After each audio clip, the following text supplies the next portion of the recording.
Try to look at yourself from a third-person perspective. Does this character look like someone cool and overpowered? If you're inside a game, had Jinwa's system, and the goal is to level up to reach the top, what would you do? What if you could level up your muscles, strength, and even your earning capacity? Here's the truth. You're already playing the game. Look around, and you'll see players playing their whole lives without making any progress. But there are also players you don't even know exist, working in the dark basement to reach the top of the leaderboard. Every one of you is a player, born as a random character, with your own advantages and disadvantages. Once you've dealt your cards, however, it's up to your expertise how far you can move up. Today, I'll show you how to design your life into a game and give you an actual system, a better one that works perfectly in real life. I also have an expert with me who has done this in real life and will share a routine to increase your physical and mental stats, a routine guaranteed to get you the outcome. At the end, I'll give you the methods companies have spent billions of dollars to discover to keep you addicted to their game and show you how you can use this in real life to make it addictive. So you can't help but upgrade your stats and improve. Watch this video attentively because all I can do is give you direction, but it's up to you to do the work. How eager would you be to do tasks that are normally boring if they got gamified, and you got rewarded and gained XP after each task? What would it be like to have a system that lets you increase your stats in any area of your life, such as strength, endurance, and intelligence? I've been using this system for quite a while now, constantly modifying it to make it better, and making sure it worked the same as Jinwa's system. The results were clear. The important work I had been putting off because it was boring, I increased doing it by 2x after using the system. So what does the system look like? It is made in Notion so that the user can have maximum control and modify it in their own way. Here, you'll see that you need XP points to level up to the next level, as it works in solo leveling. While trying it myself, I noticed that the progress I was making was slower than expected. It takes almost 150 XP to move up to level 2. It was getting boring. So to make it even more motivating and epic, I've added titles and badges you attain as you gain XP. To gain XP, we have to go to the level up section. Here, you'll notice 3 columns: skill, XP, and achievements. Notice it's a specific skill instead of a broad indicator such as intelligence. It's because the more specific, the better. To level up in any skill, you need XP. And to gain XP, you have to complete tasks. And to gain 1 XP in any skill you choose, you need to do 100 reps. For work, it could mean 100 minutes of work, and for workouts, it could mean 100 reps of something. But wait, it seems hard. The answer is yes. Real life is harder than just a game. The point is to make ourselves do these hard things, tricking our minds into thinking we're playing a game.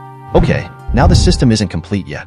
As the video goes on, I'll keep introducing new functions of the system like rewards, punishment, quests, missions, and many more. I'll show you the tricks multi-billion-dollar companies use to keep you addicted to their games, so you can use them to make leveling up even more addictive. All the mistakes I made during my transformation taught me one valuable lesson. The system you follow is way more valuable than any type of motivation you feel, because motivation or any type of drive will eventually fade away. But implementing a strong system or process and sticking to it guarantees that you will see results. So as an example, you never need motivation to clean your teeth because it's just part of your routine. And so you clean your teeth twice a day without fail, because you're not dependent on motivation for that.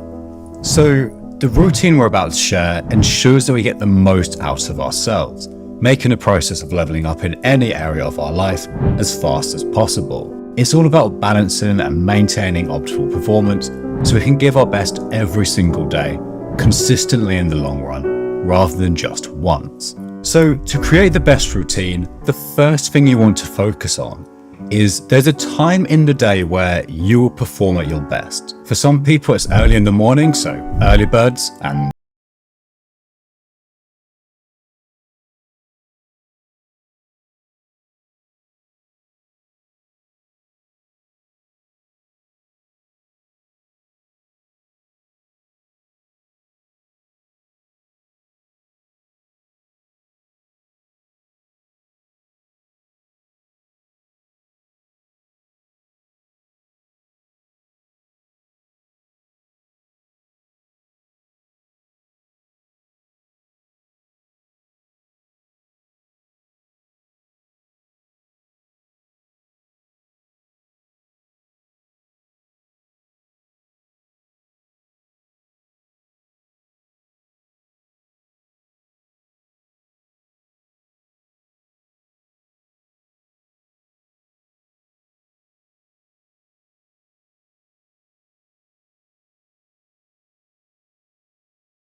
If you were addicted to your life and improving your level in real life, do you think you'd be able to put more effort and work even harder to get ahead of others?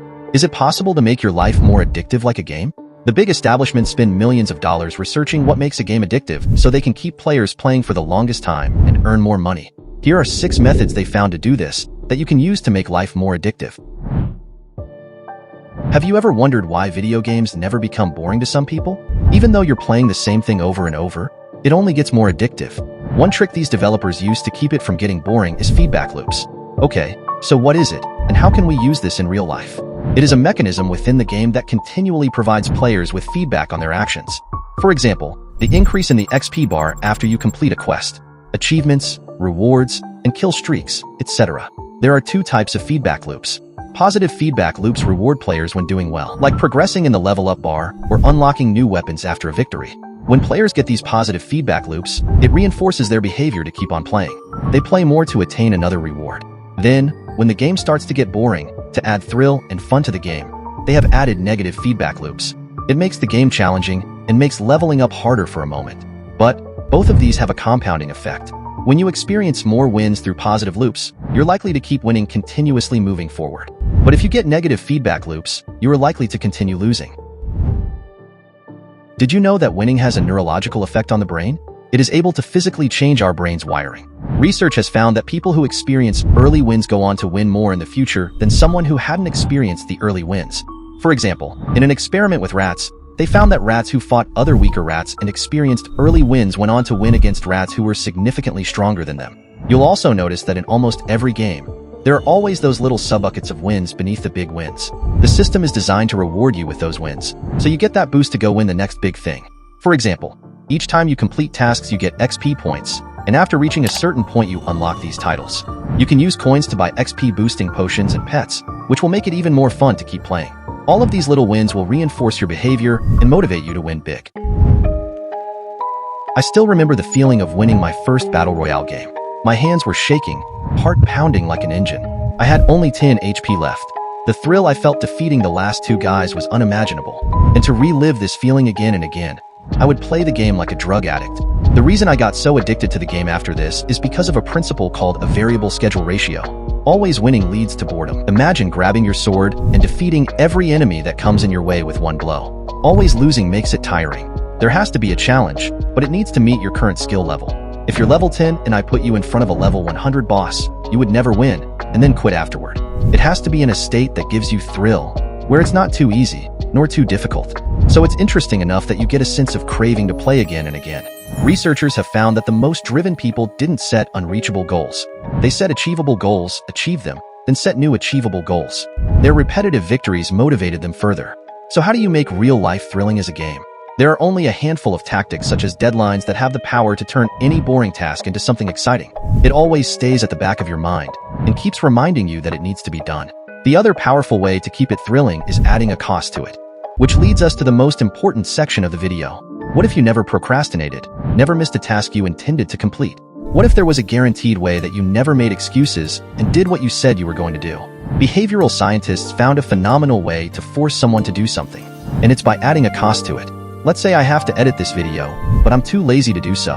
But if, due to my laziness, my channel goes dead, it's a big cost to pay. So I'm far more likely to complete the task. So make a contract with yourself. Write that if you miss doing X, you will give away $20 or do 500 push-ups. At a cost. The thing that motivates us the most is the feeling of making progress. And video games use this to perfection. They constantly keep players hooked by showing progress. They usually have multiple bars on top. One of the bars would be on the edge of getting filled. Then, when it does get filled, you'll see another bar so close to getting full too. So you play a little more to fill that too. And like this, the cycle keeps going, and it makes us play longer than we usually would. There's nothing more motivating than knowing that we're making progress. So use the system to keep track of your progress. There's always a main goal in a game, and that's the reason a player plays the game in the first place. To go harder, you need a main goal. Go to the quest section and write your main goal in full detail. Make it clear. After doing that, break this goal down into subquests.